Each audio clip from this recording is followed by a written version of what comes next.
I dag så skal vi være i Himmerlands Fiskepark, og vi skal håbe på, at der er noget lækkert der i og se, om vi kan fange nogle fisk. Vi går jo efter tigerormen og bækkerormen. Det er de to, vi i hvert fald mangler.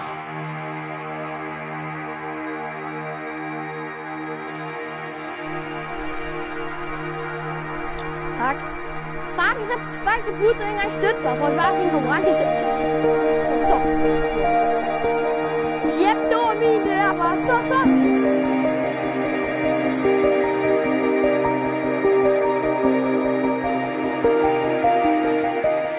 Vi er på vej over til børnesøen. Den ligger lige derovre. Og man ved ikke, om der er nogle børn der. Ja, vi håber, der er noget by derovre for de sidste andre gange, vi har fanget her. Vi har været her, så er det nok over børnesøen, der har været med held. Så vi håber bare, at der er noget med held derovre, så...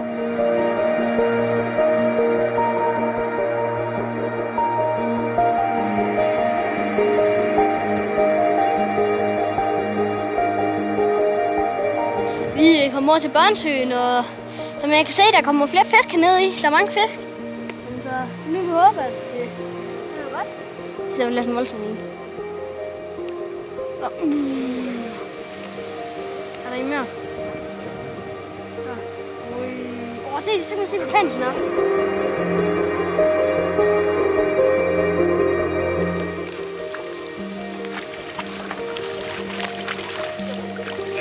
Yes! Sådan! Det er lækkert, det her.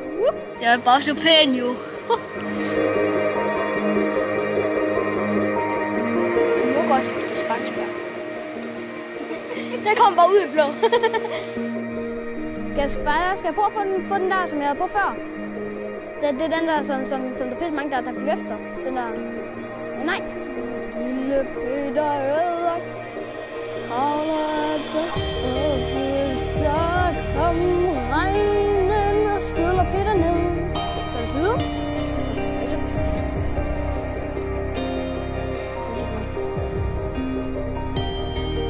Og fisk igen, Bas. Ja.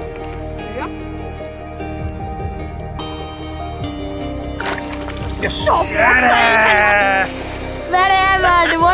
What up, man? Det kører det. Det er sgu da en tigerød. Det er tigerød! Det er tigerød! Vi kan fange en tigerød. Det er en af dem, vi mest gik efter, og selvfølgelig er sådan en bækkerød, men dem vi så har fanget en tigerød. Det er en af dem, vi ikke har fanget endnu. Fedt. Så du har en tiger og en... Regbåd. Hallo, se lige. Den er pisse fint, den her jo. Den er meget lille, men det er okay. Det var også lidt længere kamp, her med den der. Ja. Selvom det faktisk er lidt mindre. Ja, det er... Nu har vi fanget de her to pæne fisk her, og så må vi ikke være her mere. Så du må maks fange to, så vi rykker over til den store sø herovre. Der er der større fisk, så vi går bare på, at der er noget mere, og der er også mere held derovre.